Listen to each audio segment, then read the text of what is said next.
여보, 아버지가 심근경색으로 쓰러지셨어요. 지금 중환자실이에요. 빨리 병원으로 와주세요. 에이, 과로했나 보네. 우리 유럽 패키지 다 예약했는데 어쩌라고?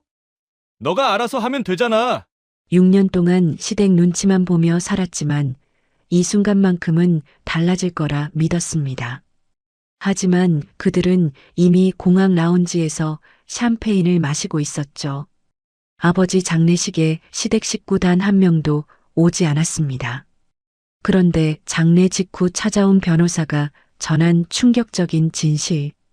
평범하던 아버지가 알고 보니 강남 일대 건물주였고 시어머니가 15년간 운영해온 건물이 모두 유나 아버지 소유였다면 어떻게 될까요?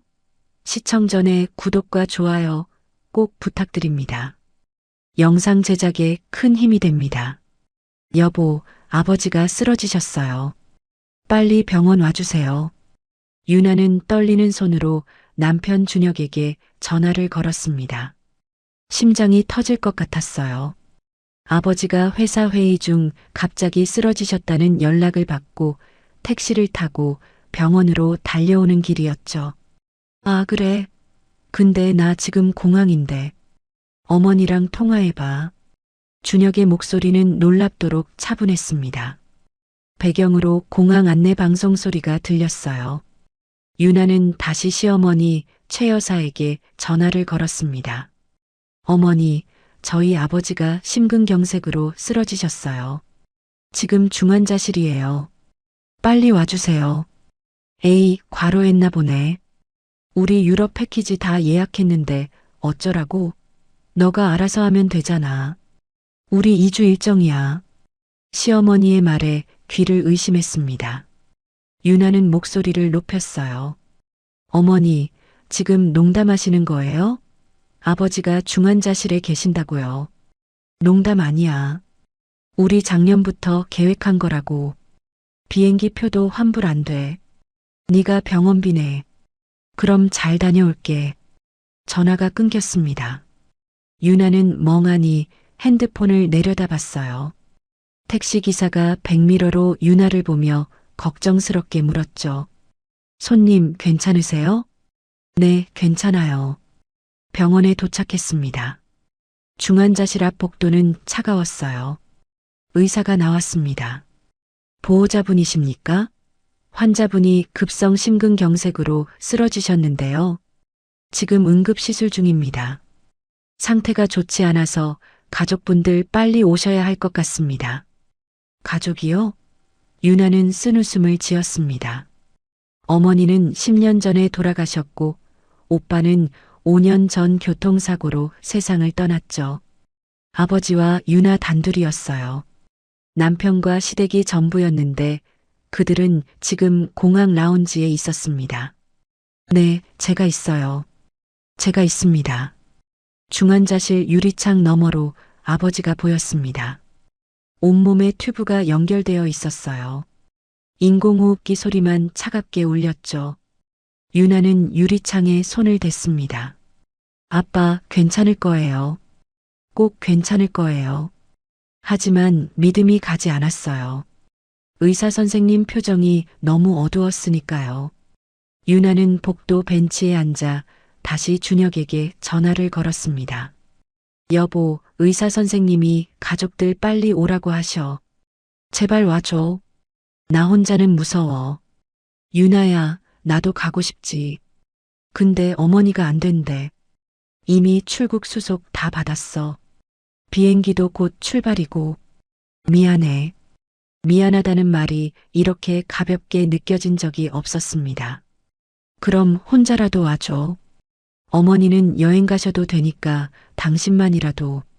유나야, 그게 어떻게 돼? 어머니 혼자 유럽 보내? 내가 없으면 짐도 못 들고. 장인어른 좀 버텨봐. 우리 2주 후에 바로 갈게. 준혁의 목소리에는 미안함보다 짜증이 묻어났습니다. 유나는 더 이상 말할 수 없었어요. 전화를 끊고 바닥을 내려다봤죠. 6년이었습니다. 결혼한 지 6년 동안 유나는 늘 뒷전이었어요. 명절 때도 그랬습니다. 아버지가 혼자 계시는데도 시댁에서 나가지 못했죠. 시어머니가 허락하지 않았으니까요. 며느리가 시집 식구들 놔두고 친정 가는 게 어디 있어? 내 아버지는 혼자 사는 게 익숙하실 거야. 우리는 대가족이잖아. 그 말을 들을 때마다 고개를 숙였던 유나였습니다. 아버지는 늘 이해해 주셨어요. 괜찮아, 유나야. 넌 시댁 식구들이랑 잘 지내. 아빠는 혼자서도 잘 지낼게. 회사 일도 바쁘고. 아버지는 중소기업을 운영하셨어요. 물류회사였죠. 직원이 10명 정도 되는 작은 회사였지만 아버지는 항상 성실하게 일하셨습니다. 유나가 어렸을 때 어머니가 돌아가신 후로는 유나 혼자 키우셨어요. 대학 등록금도 결혼 자금도 모두 아버지가 마련해 주셨죠. 밤이 깊어졌습니다. 중환자실 불빛만 환하게 켜져 있었어요. 유나는 의자에서 졸다 깨기를 반복했죠. 새벽 3시쯤 간호사가 나왔습니다. 보호자분, 환자분 상태가 악화됐어요. 들어가 보세요. 유나는 벌떡 일어났습니다. 중환자실로 뛰어들어갔어요. 아버지 옆에 섰죠. 아버지는 눈을 감고 계셨습니다. 인공호흡기 소리만 규칙적으로 울렸어요. 아빠, 저예요. 유나예요. 눈 떠주세요. 아버지의 손을 잡았습니다. 차가웠어요. 의사가 들어왔습니다. 혈압이 계속 떨어지고 있습니다. 각오하셔야 할 것 같습니다. 각오라는 말이 귀에 맴돌았어요. 유나는 아버지 손을 더욱 꽉 잡았습니다. 아빠, 안 돼요. 절 두고 가시면 안 돼요. 하지만 기계 소리가 점점 느려졌습니다. 의사와 간호사들이 급히 움직였어요. 유나는 밖으로 나가라는 말에 복도로 나왔죠. 10분쯤 지났을까요? 의사가 나왔습니다. 보호자분, 죄송합니다. 최선을 다했지만 유나는 그 자리에 주저앉았습니다. 아버지가 가셨어요. 혼자 가신 거예요. 딸 하나만 지켜보는 가운데 말이죠. 유나는 소리내어 울었습니다. 장례식장을 알아봤어요. 아버지 회사 근처에 있는 조용한 곳으로 정했죠. 그리고 다시 준혁에게 전화를 걸었습니다. 떨리는 손으로 번호를 눌렀어요. 여보, 아빠 돌아가셨어. 장례식은 3일장으로 할 거야. 꼭 와줘야 해. 뭐? 장인어른이? 잠깐만, 어머니한테 물어볼게. 준혁의 목소리 너머로 시어머니 목소리가 들렸습니다. 뭐? 장인어른이 돌아가셨다고? 어머, 큰일이네. 근데 우리 내일 모레 귀국인데. 그때 가면 장례식 거의 끝나는 거 아니야? 유나는 핸드폰을 움켜잡았어요. 그럼 일정 앞당겨서 와줘. 나 혼자 장례식 치를 수 없어. 유나야, 그게 쉽게 되는 게 아니잖아. 비행기 표도 날리고 호텔비도 날리고 우리도 돈이 아까워. 준혁의 말에 가슴이 무너졌습니다. 돈이 중요해? 지금 내 아버지 장례식인데? 미안해. 근데 정말 어쩔 수 없어. 어머니가 절대 안 된대. 우리 돌아가면 바로 갈게. 3일장이면 마지막 날은 볼 수 있잖아. 전화가 끊겼습니다. 유나는 핸드폰을 내려놓고 천장을 올려다봤어요. 형광등 불빛이 눈부셨습니다. 장례식장 빈소는 조용했습니다. 아버지 영정 사진이 놓여 있었어요. 환하게 웃고 계신 모습이었죠. 작년에 찍은 사진이었습니다. 유나는 영정 앞에 앉아 있었어요. 조문객들이 하나 둘 들어오기 시작했습니다. 아버지 회사 직원들이 먼저 왔어요. 유나 씨, 정말 큰일 났네요. 회장님이 그렇게 갑자기 가시다니. 네, 감사합니다. 고개를 숙여 인사했죠. 직원들은 차례로 분향하고 나갔습니다. 다음으로 아버지 사업 파트너들이 왔어요. 강 회장님 정말 좋은 분이셨는데. 따님 혼자 계시네요. 사위분은 어디 계세요? 유나는 입술을 깨물었습니다. 해외 출장 중이에요. 곧 올 거예요.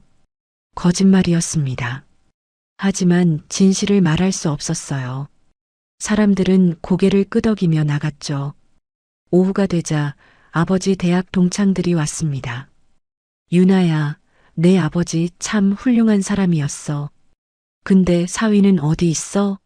장인 장례식에 사위가 없다니. 한 분이 큰 소리로 물었어요. 주변 사람들이 모두 유나를 쳐다봤습니다. 유나는 얼굴이 화끈거렸어요. 급한 일이 생겨서요. 최대한 빨리 오려고 하고 있어요. 급한 일? 장인 장례식보다 급한 일이 어디 있어? 그분이 혀를 찼습니다. 다른 분들도 수군거렸어요. 요즘 젊은이들 참 이해가 안 돼. 장인어른 돌아가셨는데 출장이 뭐가 중요해? 시댁 어른들은 오셨어요? 아니요, 다들 바쁘셔서요. 유나의 목소리가 점점 작아졌습니다. 사람들의 시선이 따가웠어요. 동창 한 분이 한숨을 쉬었죠. 유나야, 힘내. 아버지는 너가 잘 살길 바라셨을 거야. 감사합니다. 밤이 되었습니다. 조문객들이 모두 돌아간 후 빈소에는 유나 혼자 남았어요. 장례식장 직원이 물었습니다.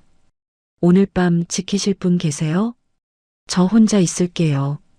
혼자요? 가족분들은요? 없어요. 직원은 안타까운 표정을 지으며 나갔습니다. 유나는 아버지 영정 앞에 앉았어요. 향 냄새가 코를 찔렀죠. 아빠, 미안해요. 제가 더 자주 올 걸 그랬어요. 눈물이 흘렀습니다. 6년 동안 명절에도 아버지 생신에도 제대로 오지 못했어요. 시댁 눈치를 보느라 말이죠. 아버지는 늘 괜찮다고 하셨습니다. 회사 일도 바쁘고 해서 혼자 있는 게 편해. 유나야, 넌 시댁 식구들한테 잘해야 해. 결혼 생활이 제일 중요한 거야. 아버지는 늘 유나 걱정만 하셨어요. 그런 아버지가 혼자 이 세상을 떠나셨습니다. 유나는 영정 사진을 바라봤어요. 아버지는 환하게 웃고 계셨죠. 둘째 날이 밝았습니다. 다시 조문객들이 왔어요. 이번엔 아버지 회사 거래처 사람들이었죠. 강 회장님 정말 성실하신 분이셨는데. 따님, 이제 회사는 어떻게 하실 거예요? 아직 생각을 못했어요. 부회장님이 계시니까 괜찮을 거예요. 그분이 실무는 다 아시니까. 아버지 회사 부회장 박경태 씨가 들어왔습니다. 유나 씨, 정말 큰일 났습니다. 회장님을 이렇게 보내다니. 네, 부회장님. 감사합니다. 회사 일은 제가 잘 처리하고 있으니 걱정 마세요. 일단 장례 잘 치르세요. 박 부회장은 진지한 표정으로 말했어요. 유나는 고개를 끄덕였죠. 오후가 되자 또 다른 동창들이 왔습니다. 유나야, 내 아버지가 얼마나 너 자랑하셨는지 아니? 딸이 서울대 나와서 대기업 다닌다고. 유나는 대학 졸업 후 대기업에 다니다가 결혼과 함께 퇴사했어요. 지금은 집에서 살림만 하고 있었죠. 네, 감사합니다. 근데 남편은 아직도 안 왔어? 이틀째인데? 그 말에 유나는 고개를 들 수가 없었습니다. 오늘 밤에 올 거예요. 또 거짓말이었어요. 준혁에게 아침에 문자를 보냈지만 답장이 없었습니다. 시어머니에게도 전화했지만 받지 않았어요. 저녁이 되었습니다. 빈소에 앉아 있는데 핸드폰이 울렸어요. 준혁이었습니다. 여보, 지금 어디야? 유나야, 우리 지금 로마야. 바티칸 갔다 왔어. 정말 멋있더라. 유나는 핸드폰을 꽉 쥐었습니다. 나 지금 아빠 빈소에 있어. 혼자? 미안해. 우리 내일 모레 비행기 타? 그럼 모레 저녁에 한국 도착이니까 마지막 날은 볼 수 있을 거야. 마지막 날이요? 발이 나는 날 오겠다는 거예요? 어쩔 수 없잖아.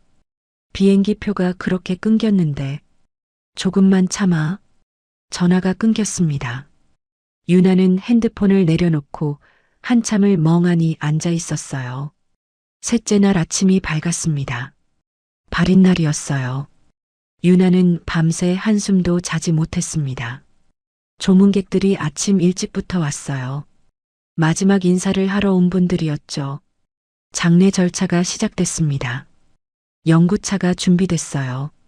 상주인 유나가 영정을 들고 앞에서 걸었죠. 뒤에는 아버지 회사 직원들이 따랐습니다. 준혁과 시댁 식구들은 끝내 오지 않았어요. 화장장으로 향했습니다.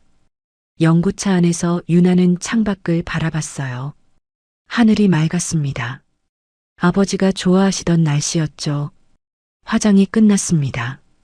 유나는 아버지 유골함을 받았어요. 작은 함이었습니다. 이렇게 작은 함 안에 아버지의 모든 게 담겨 있었죠. 납골 땅으로 향했습니다. 아버지를 모실 곳이었어요. 조용한 곳이었죠. 아버지가 생전에 준비해 두신 곳이었습니다. 유골함을 안치하고 나서야 모든 게 끝났어요. 유나는 집으로 돌아왔습니다. 시댁과 함께 사는 집이었어요. 집은 비어 있었죠. 시어머니와 준혁은 아직 비행기를 타지 않았을 시간이었습니다. 유나는 소파에 앉았어요. 온몸에 힘이 풀렸죠. 핸드폰이 울렸습니다. 준혁이었어요. 유나야, 우리 지금 공항이야. 곧 비행기 타. 장례 잘 치렀어? 네, 다 끝났어요. 그래, 수고했어. 우리 내일 아침에 도착할 거야. 그럼 이따 봐. 전화가 끊겼습니다. 유나는 핸드폰을 내려놓고 천장을 올려다봤어요. 눈물이 흘렀습니다. 다음 날 아침이었습니다. 현관문이 열렸어요. 시어머니와 준혁이 여행 가방을 끌고 들어왔죠. 어머, 유나야, 많이 힘들었지? 시어머니의 목소리는 여전히 가벼웠습니다. 마치 주말 여행 다녀온 것처럼요. 유나는 거실 소파에 앉아 있었어요. 들어오세요. 시어머니는 가방에서 뭔가를 꺼냈습니다. 자, 이거 면세점에서 산 건데 네 거야. 장례식 못 가서 미안한 마음에. 명품 가방이었어요. 유나는 그걸 받지 않았습니다. 어머니, 제 아버지 장례식이었어요. 알지, 알아. 그러니까 이렇게 선물도 사왔잖아. 선물이요? 유나의 목소리가 떨렸습니다. 제 아버지가 돌아가셨는데 어머니는 유럽 여행을 가셨어요. 장례식에도 안 오셨고요. 그런데 지금 면세점 선물로 때우시려고요? 시어머니의 얼굴이 굳었어요. 뭐, 지금 나한테 대드는 거야? 대드는 게 아니에요. 전 이해가 안 돼서 물어보는 거예요. 어떻게 그러실 수 있었어요? 준혁이 유나의 팔을 잡았습니다. 유나야, 말 조심해. 어머니한테 어떻게 그렇게 말을 해? 유나는 그 손을 뿌리쳤어요. 조심할 말이 뭐가 있어요? 내가 6년 동안 얼마나 참았는데 그동안 쌓였던 감정이 터져 나왔습니다. 명절 때마다 친정 못 가게 하셨죠? 아빠가 혼자 명절 보내는 동안 전 시댁에서 설거지만 했어요. 아빠 생신에도 제 생일에도 못 갔어요. 어머니가 허락 안 하셨으니까요. 시어머니가 벌떡 일어났습니다. 그래, 내가 그랬어. 며느리가 시댁 식구들 놔두고 친정 가는 게 말이 돼? 그럼 친정 아버지가 죽어가는데도 안 가는 게 말이 돼요? 여보, 준혁이 소리를 질렀어요. 어머니한테 어떻게 그렇게 말을 해? 사과해. 내가 왜 사과해요? 잘못한 게 뭐예요? 지금 어른한테 소리를 지르잖아. 그럼 어머니는요? 유나의 목소리도 커졌습니다. 제 아버지가 중환자실에 있을 때 뭐라고 하셨어요? 과로했나 보다고 알아서 하라고 하셨잖아요. 시어머니의 얼굴이 붉어졌어요. 내가 언제 그랬어? 난 네가 알아서 하라고 했지. 그게 다르지 않아요. 유나는 눈물을 흘렸습니다. 아빠는 결국 돌아가셨어요. 그리고 전 혼자 장례식을 치렀어요. 혼자 조문객들 맞이하고 혼자 밤을 새웠어요. 목이 메었죠. 사람들이 뭐라고 했는지 아세요? 사위가 어디 갔냐고. 시댁 식구들은 왜 안 오냐고 물었어요. 전 고개도 못 들었어요. 너무 창피했어요. 눈물이 쏟아졌습니다. 6년 동안 참았어요. 시어머니가 제 요리에 트집 잡을 때도, 제 옷차림 지적하실 때도, 제 친구 만나지 말라고 하실 때도 다 참았어요. 좋은 며느리가 되려고 노력했어요. 시어머니가 비웃듯 말했습니다. 노력? 그게 노력이야? 넌 늘 표정이 어두웠어. 시댁 식구들한테 웃는 것도 힘들어 보이더라. 당연하죠. 전 행복하지 않았으니까요. 거실이 조용해졌습니다. 준혁이 멍하니 유나를 바라봤어요. 유나야, 그게 무슨 소리야? 사실이에요. 전 이 결혼 생활에서 단 한 번도 행복했던 적이 없어요. 준혁의 얼굴이 일그러졌어요. 그럼 나한테 왜 말 안 했어? 말했잖아요. 여러 번 말했어요. 어머니가 너무 심하시다고, 좀 말려달라고. 그때마다 뭐라고 했어요? 유나는 준혁을 똑바로 쳐다봤습니다. 어머니 성격이 원래 그렇다고 이해하라고 했잖아요. 제가 참으면 된다고 했잖아요. 준혁은 아무 말도 하지 못했어요. 시어머니가 다시 입을 열었죠. 좋아. 내가 그렇게 불만이 많았으면 진작 말하지 그랬어? 우리가 뭐 붙잡아둔 것도 아닌데. 지금 뭐라고 하신 거예요? 나가고 싶으면 나가라는 거지. 우리 준혁이 여자 많아. 유나는 온몸에 소름이 돋았습니다. 6년 동안 자신을 묶어둔 건 사랑이 아니었어요. 그저 편리한 며느리가 필요했던 거였죠. 좋아요. 이혼할게요. 준혁이 화들짝 놀랐습니다. 뭐, 유나야, 지금 정신이 있는 거야? 네. 이제야 정신 차렸어요. 장인어른 돌아가셔서 힘든 거 알아. 근데 그렇다고 이혼은. 힘든 건 어제 오늘 일이 아니에요. 전 6년 동안 힘들었어요. 그리고 이번에 확실히 알았어요. 당신들한테 전 가족이 아니라 그냥 일꾼일 뿐이구나. 시어머니가 코웃음을 쳤습니다. 좋아. 내 마음대로 해봐. 근데 위자료 같은 건 기대하지 마. 네가 먼저 이혼하자고 한 거니까. 상관없어요. 전 그냥 자유롭고 싶어요. 유나는 안방으로 들어갔습니다. 서랍에서 결혼 반지를 꺼냈어요. 그리고 거실로 나가 탁자 위에 놓았죠. 일주일 안에 서류 보낼게요. 협조해 주세요. 시어머니와 준혁은 말없이 서 있었습니다. 유나는 가방을 챙겨 집을 나왔어요. 일주일이 지났습니다. 유나는 아버지 집에 머물고 있었어요. 이혼 서류가 도착했습니다. 준혁은 아무런 연락도 없이 서명해서 보냈더군요. 변호사 사무실에 갔습니다. 이혼 서류에 최종 서명을 했어요. 축하드립니다. 이제 자유의 몸이시네요. 변호사의 말에 유나는 쓸쓸하게 웃었습니다. 사무실을 나와 거리를 걸었어요. 사람들이 웃으며 지나갔죠. 집으로 돌아왔습니다. 아버지 집은 조용했어요. 아버지 방 앞에 섰습니다. 문을 여는데 손이 떨렸어요. 방 안은 그대로였죠. 서랍을 열었습니다. 낡은 수첩이 나왔어요. 펼쳐보니 아버지 글씨가 빼곡했습니다. 유나 대학 등록금 500만 원, 유나 결혼 자금 3천만 원, 유나 명절 용돈 50만 원. 아버지가 유나에게 준 돈을 하나하나 적어두셨더군요. 마지막 장에 이렇게 적혀 있었습니다. 우리 딸 고생 많다. 시댁에서 힘들 텐데 늘 웃는 모습 보여줘서 고마워. 아빠는 내가 행복하면 그걸로 충분해. 수첩을 쥔 손이 떨렸습니다. 유나는 그대로 바닥에 앉아 울었어요. 아빠 미안해요. 효도 한번 제대로 못 해드렸어요. 다음 날 오후였습니다. 초인종이 울렸어요. 문을 열자 중년 남자가 서 있었습니다. 깔끔한 정장 차림이었죠. 강유나 씨 맞으시죠? 네, 그런데요. 저는 법무법인 정도에서 나온 변호사 정태민입니다. 돌아가신 강석훈 회장님의 유언 집행을 맡았습니다. 심장이 철렁했어요. 아버지 유언이요? 네. 들어가서 말씀드려도 될까요? 거실로 안내했습니다. 정 변호사는 가방에서 서류 봉투를 꺼냈어요. 먼저 이걸 읽어보시겠습니까? 편지였습니다. 아버지 필체였어요. 손이 떨렸죠.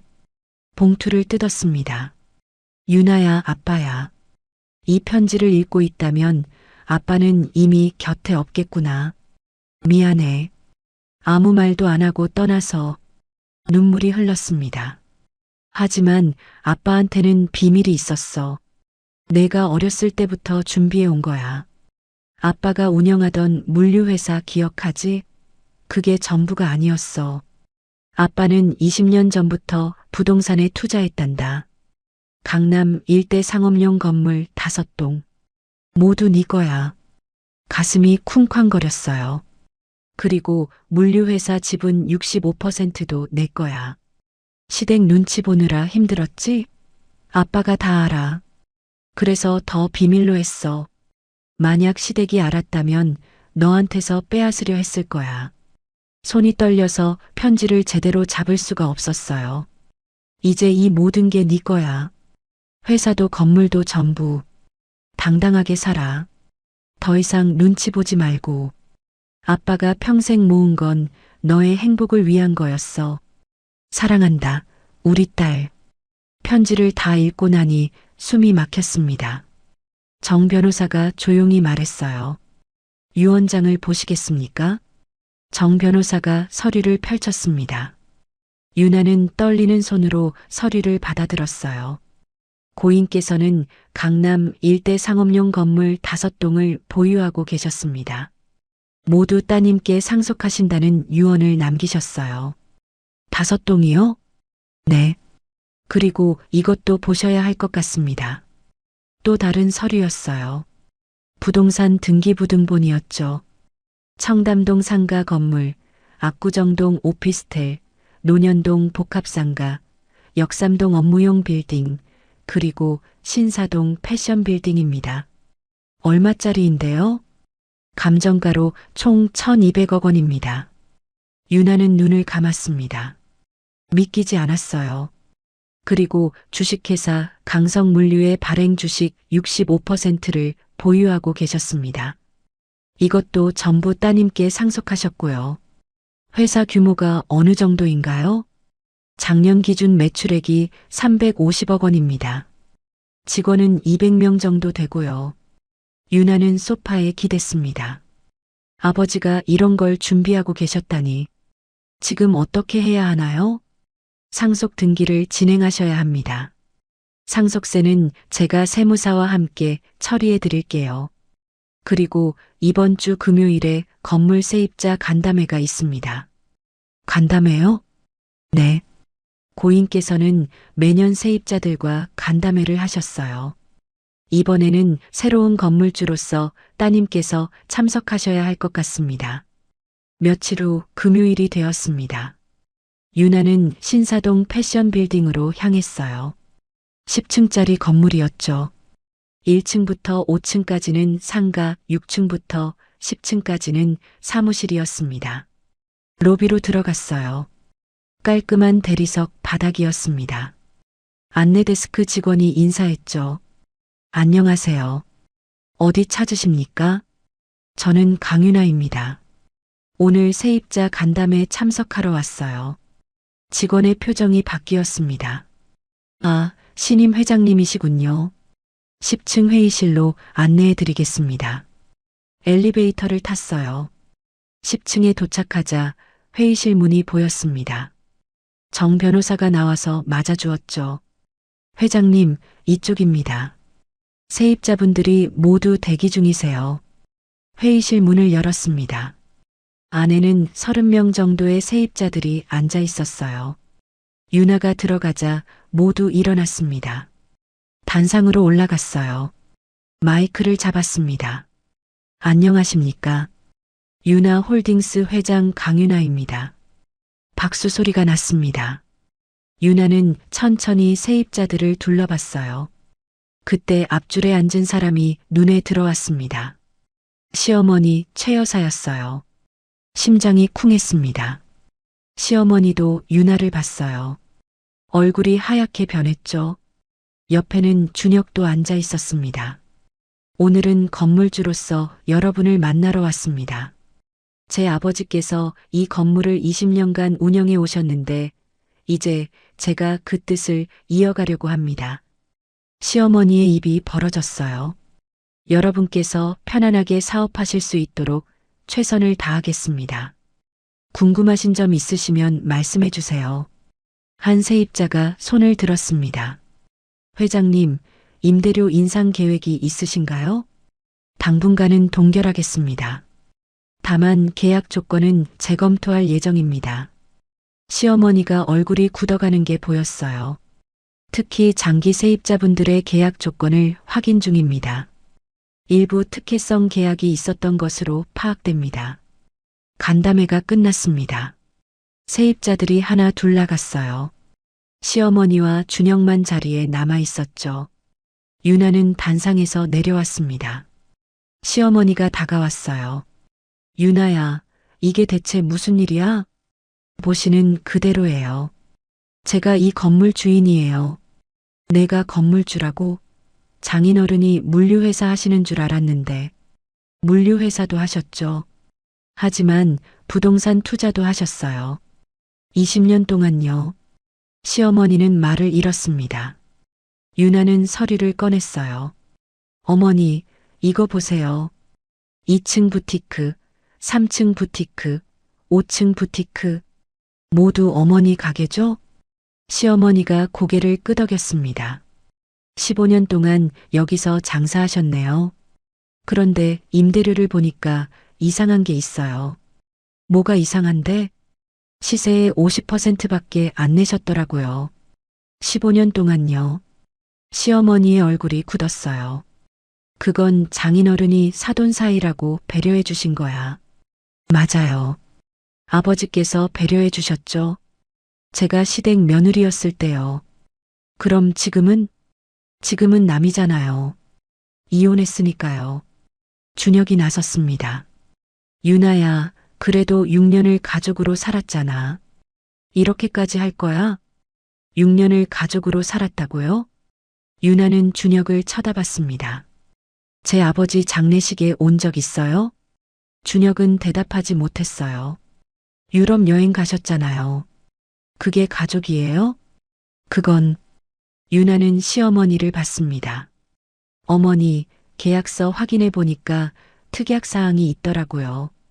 가족관계 유지 조건부 할인이라고요. 시어머니의 눈이 커졌어요. 이혼으로 그 조건이 소멸됐어요.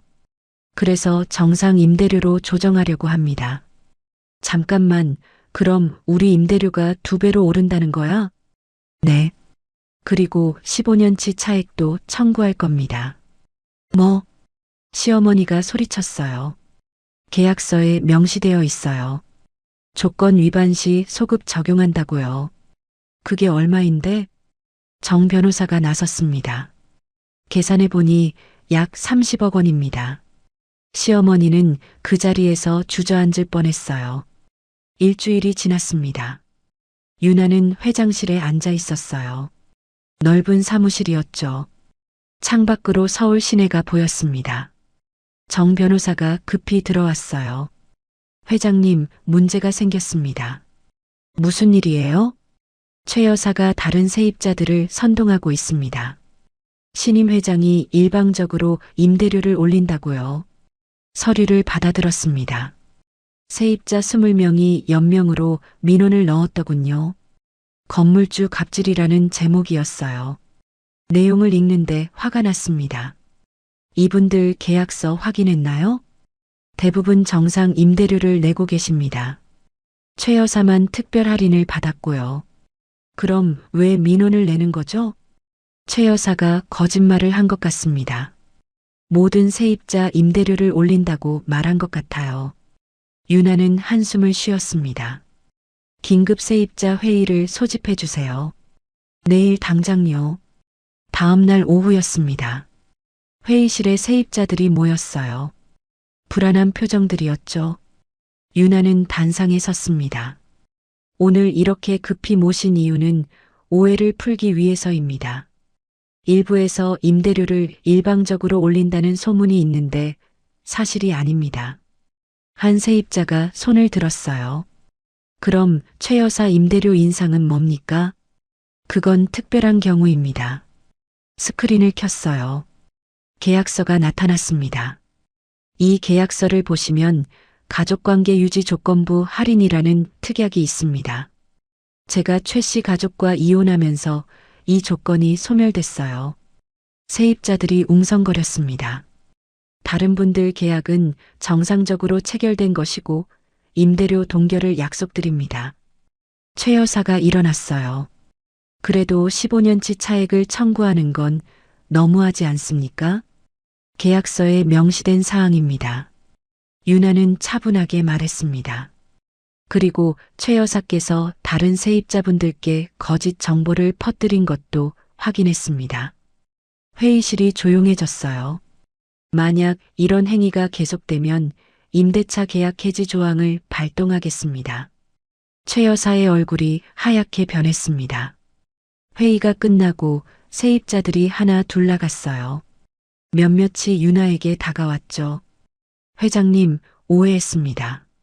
앞으로 잘 부탁드립니다. 감사합니다. 하지만 위기는 끝나지 않았어요. 그날 저녁 뉴스에서 보도가 나왔습니다. 강남 건물주 며느리 내쫓기 논란. 이혼 후 시어머니 가게에 30억 청구. 기자들이 건물 앞에 몰려들었습니다.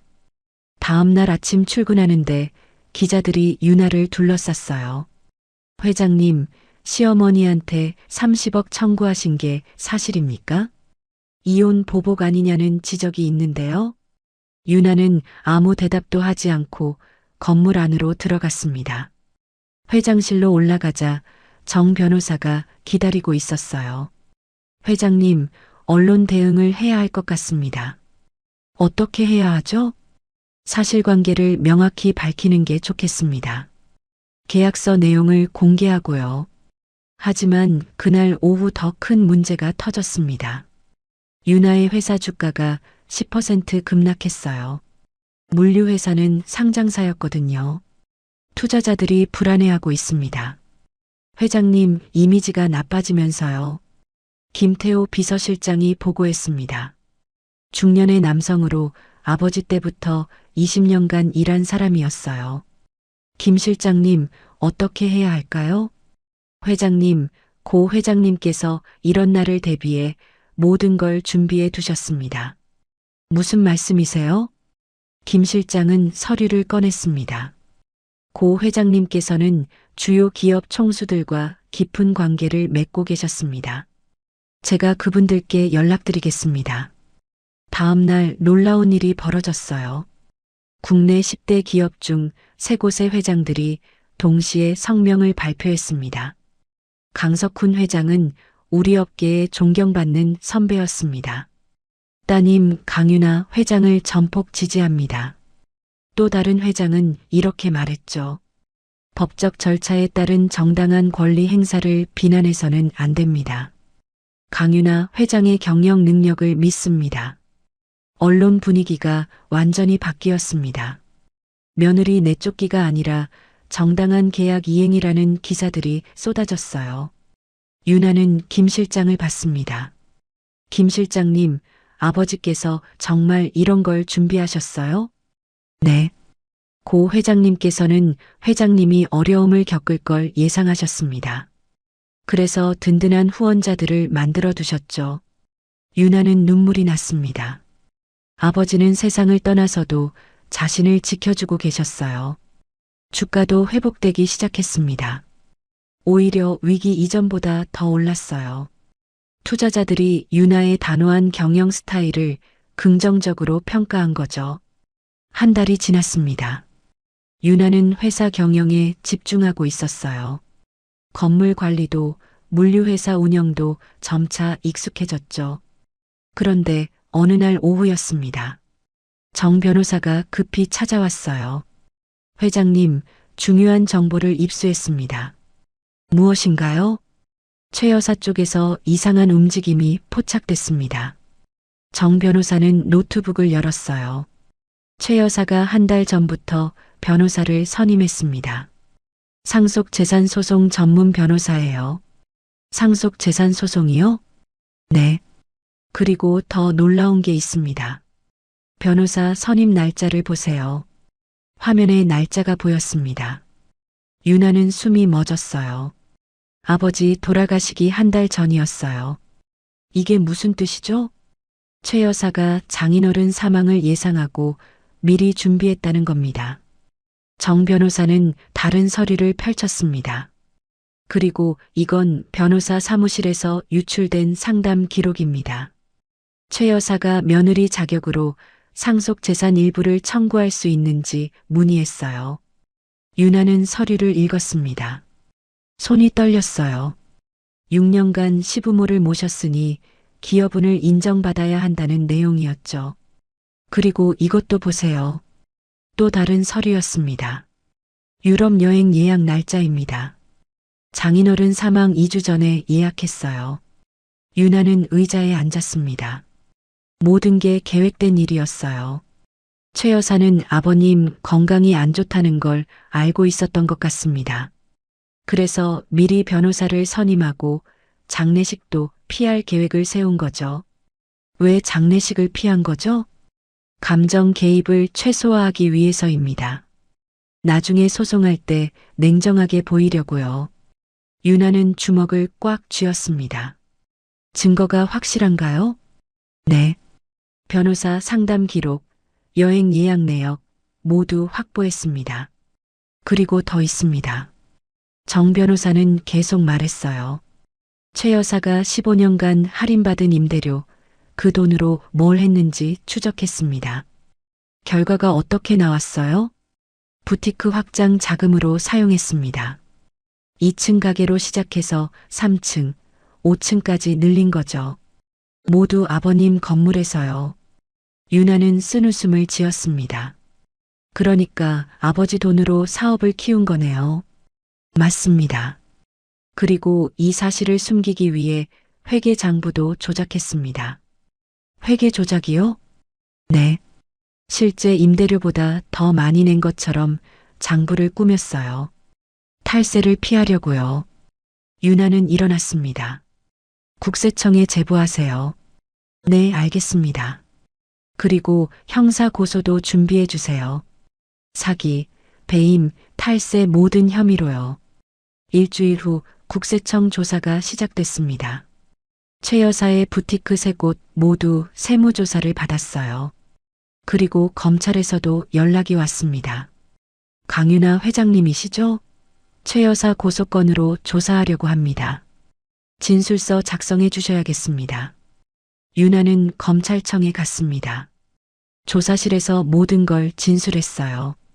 고소인께서는 피고소인 최 여사가 계획적으로 범행을 저질렀다고 주장하시는 거죠?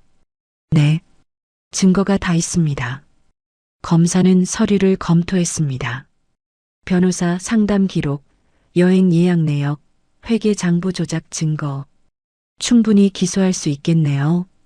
한 달 후 기소장이 접수됐습니다. 최 여사는 사기, 배임, 조세 포탈 혐의로 기소됐어요. 뉴스에서도 보도됐습니다. 강남 부티크 운영자 최모 씨, 전 며느리 아버지 재산 노리고 계획적 범행. 최 여사의 얼굴이 모자이크 처리되어 화면에 나왔어요. 유나는 뉴스를 끄고 창밖을 바라봤습니다. 재판날이 다가왔습니다. 유나는 아침 일찍 법원으로 향했어요. 정 변호사가 함께였죠. 회장님, 긴장되시죠? 아니요. 오히려 후련해요. 법원 앞에 도착했습니다. 기자들이 몰려 있었어요. 유나는 담담하게 걸어 들어갔죠. 법정 안으로 들어갔습니다. 방청석에는 여러 사람들이 앉아 있었어요. 최 여사가 피고인석에 앉아 있었습니다. 준혁도 함께 왔더군요. 모두 일어나세요. 판사님이 입장하셨습니다. 피고인 최 여사에 대한 사기 등 사건을 시작하겠습니다. 검사가 일어났어요.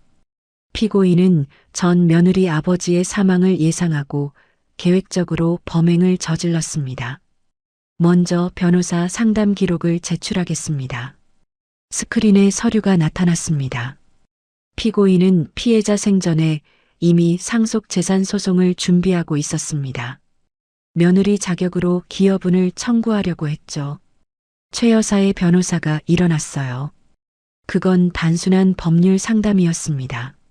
실제로 소송을 제기한 적은 없습니다. 제기할 기회가 없었던 겁니다.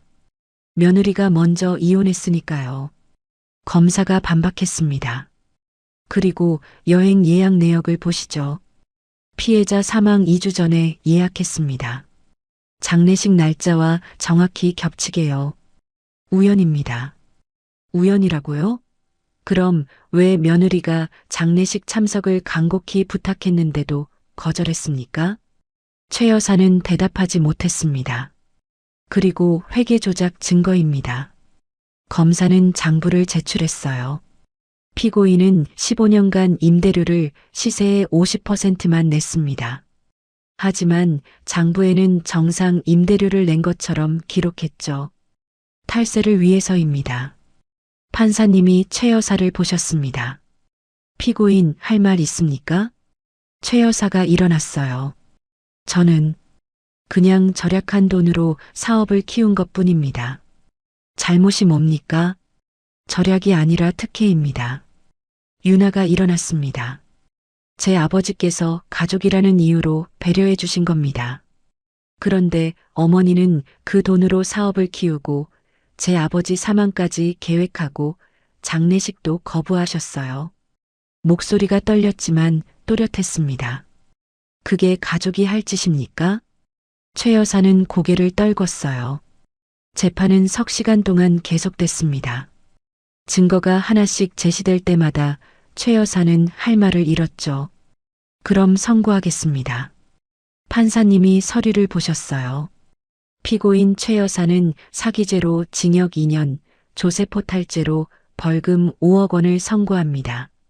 최 여사의 얼굴이 하얗게 변했어요. 다음 주 민사재판에서 손해배상 액수가 확정될 것입니다. 법정을 나왔습니다. 기자들이 몰려들었어요. 회장님, 시어머니한테 징역형이 선고됐는데 기분이 어떠세요? 유나는 잠시 멈춰섰습니다. 법이 정의를 실현했다고 생각합니다. 복수 아니냐는 지적도 있는데요. 복수가 아닙니다. 정당한 권리 행사입니다.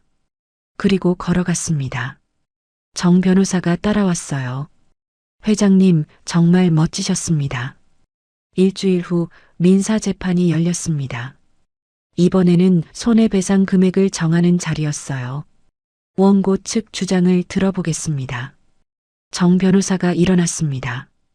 피고인은 15년간 임대료 할인으로 30억 원의 이득을 받습니다. 이를 반환해야 합니다.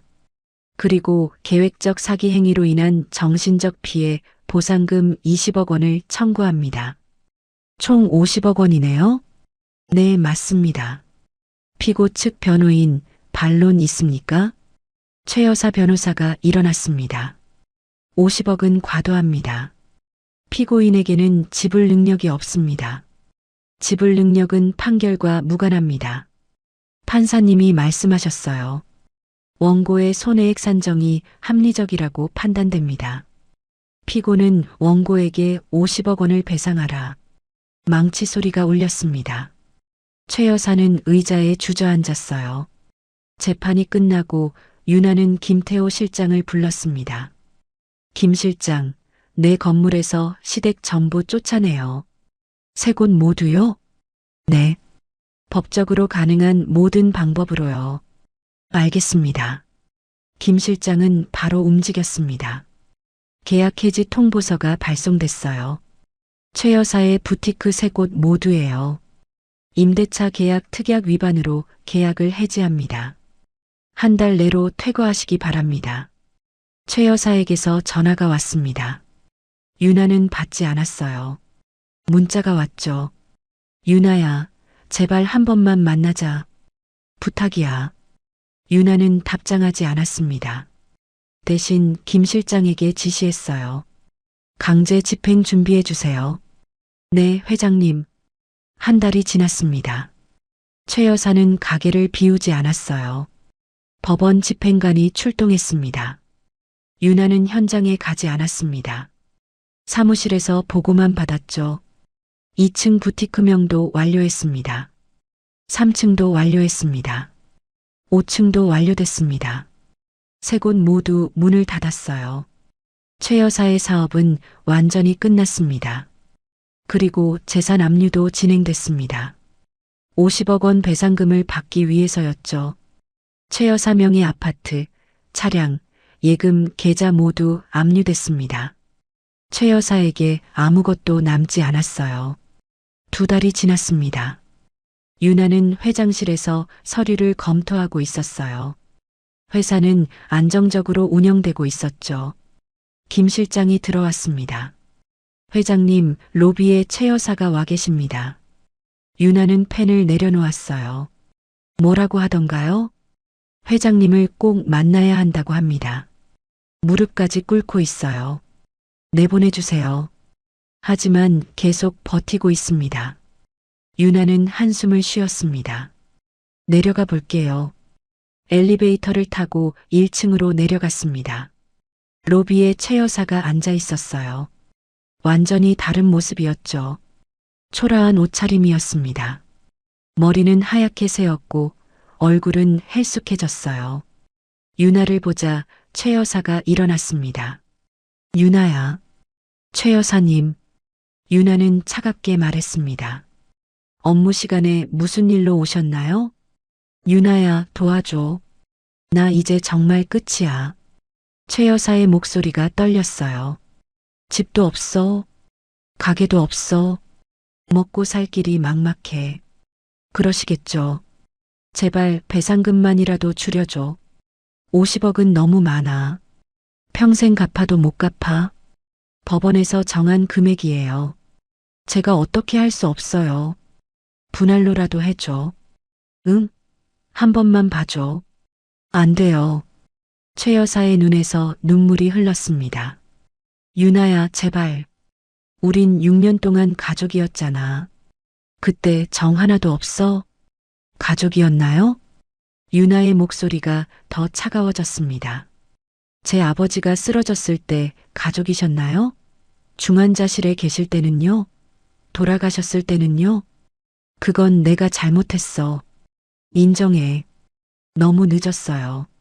최 여사가 무릎을 꿇었습니다. 로비에 있던 사람들이 쳐다봤어요. 제발 나 이제 정말 끝이야. 살 곳도 없어. 친척들도 다 등을 돌렸어. 일어나세요. 한 번만, 딱 한 번만 기회를 줘. 유나는 고개를 저었습니다. 어머니, 아버지께서 15년간 베푼 혜택은 기억 안 나세요? 최 여사는 대답하지 못했어요. 매달 수천만 원씩 아끼셨잖아요. 그 돈으로 사업 확장하셨고요. 그런데 아버지 장례식엔 오지 않으셨어요. 유나는 계속 말했습니다. 아버지 돌아가시기 전부터 변호사 선임하셨죠? 상속 재산 가로채려고요. 그게 가족이에요? 아니야. 난 그냥. 최 여사가 말끝을 흐렸습니다. 유나는 경비에게 손짓했어요. 이분 나가시게 해주세요. 그리고 다시는 출입 금지시켜주세요. 네, 회장님. 경비가 최 여사를 부축했습니다. 최 여사가 소리쳤어요. 유나야, 넌 정말 냉정해. 인정머리도 없어.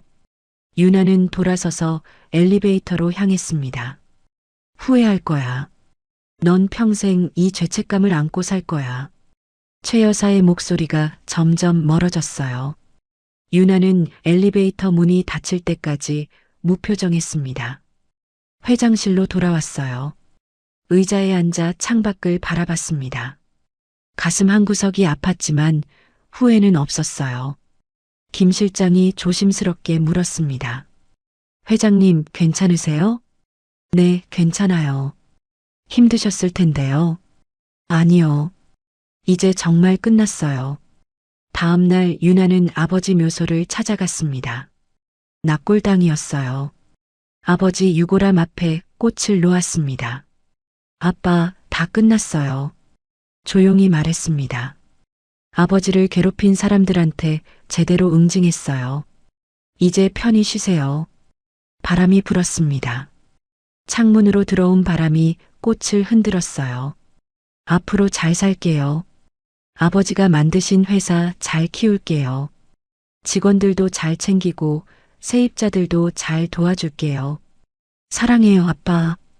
그리고 감사해요. 모든 걸 준비해 주셔서요. 납골당을 나왔습니다. 하늘은 맑았어요. 햇살이 따뜻했죠. 차에 올라 핸드폰을 봤습니다. 김 실장에게서 문자가 와 있었어요. 회장님, 다음 주 이사회 준비 완료했습니다. 신규 사업 계획안도 검토 부탁드립니다. 유나는 미소를 지었습니다. 회사로 향했어요. 사무실에 도착해서 서류를 펼쳤습니다. 신규 사업 계획이었어요. 물류 사업 확장, 해외 진출, 새로운 건물 매입 계획이 담겨 있었죠. 김 실장이 들어왔습니다. 회장님, 이번 계획 어떻게 보십니까? 좋아요. 진행하죠. 정말요?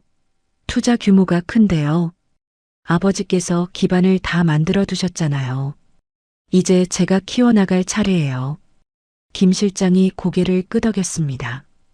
고 회장님께서 회장님을 보시면 정말 자랑스러워 하실 겁니다.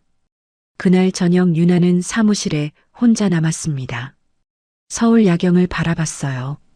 도시의 불빛이 반짝였죠. 창가에 서서 생각했습니다. 6년 전 결혼할 때 상상도 못했던 삶이었어요. 눈치 보는 며느리에서 수천억 원대 기업 회장이 됐으니까요. 아버지가 모든 걸 준비해 두셨던 거예요. 유나가 힘들 때를 대비해서요. 건물도 회사도 든든한 조력자들도 모두요. 그리고 가장 중요한 건 용기였습니다. 당당하게 살 수 있는 용기를 주셨어요. 핸드폰이 울렸습니다. 정 변호사였어요. 회장님, 최 여사 쪽에서 항소 포기했습니다. 배상금 분할 납부 신청했고요. 승인해 주세요. 대신 한 달이라도 연체하면 바로 강제 집행하겠다고 전해주세요. 알겠습니다. 전화를 끊고 다시 창밖을 바라봤습니다. 별이 빛나고 있었어요. 유나는 책상으로 돌아와 앉았습니다. 내일 일정을 확인했어요. 오전에 이사회, 오후에 세입자 간담회, 저녁에 거래처 미팅이 있었죠. 할 일이 많았습니다. 하지만 두렵지 않았어요. 오히려 설레었죠. 이제 진짜 시작이에요. 스스로에게 말했습니다. 더 이상 눈치 보지 않는 삶, 당당하게 살아가는 삶. 아버지가 원하신 삶이었어요. 컴퓨터를 켰습니다. 이메일을 확인하고 내일 회의 자료를 검토했어요. 밤이 깊어갔지만 유나는 계속 일했죠. 새벽 1시가 넘어서야 퇴근했습니다. 빌딩을 나서는데 경비가 인사했어요. 회장님, 수고하셨습니다. 네, 고생하세요. 차에 올라탔습니다. 시동을 걸고 집으로 향했어요. 이제는 유나 혼자만의 집이었죠. 아파트에 도착해서 현관문을 열었습니다. 고요했어요. 하지만 외롭지 않았습니다. 샤워를 하고 침대에 누웠어요. 천장을 올려다봤죠. 아빠, 잘 자요. 조용히 말하고 눈을 감았습니다. 평온했어요. 내일 아침이 기다려졌습니다. 새로운 하루, 새로운 도전, 새로운 가능성이 기다리고 있었으니까요. 유나는 미소를 지으며 잠에 들었습니다. 진짜 자신의 인생이 시작된 거였어요. 가족이라는 이름으로 정당화되는 무시와 차별, 그리고 며느리라는 이유로 당연하게 여겨지는 희생에 대한 질문입니다. 누군가의 부모 장례식을 건너뛰면서도 면세품으로 미안함을 대신할 수 있다고 생각하는 사회. 착하고 순종적인 며느리만을 요구하면서 그의 아픔은 외면하는 관계들. 혹시 우리도 가족이라는 이름 뒤에 숨어 상처 주는 말을 쉽게 내뱉진 않았나요? 진정한 관계는 일방적인 희생이 아니라 서로를 아끼는 마음에서 만들어집니다. 오늘 이 이야기가 우리 모두에게 작은 울림이 되길 바랍니다. 오늘 이야기가 좋으셨다면 구독과 좋아요, 알람 설정 잊지 마시고 소중한 댓글 하나가 큰 힘이 됩니다. 시청해 주셔서 진심으로 감사드립니다.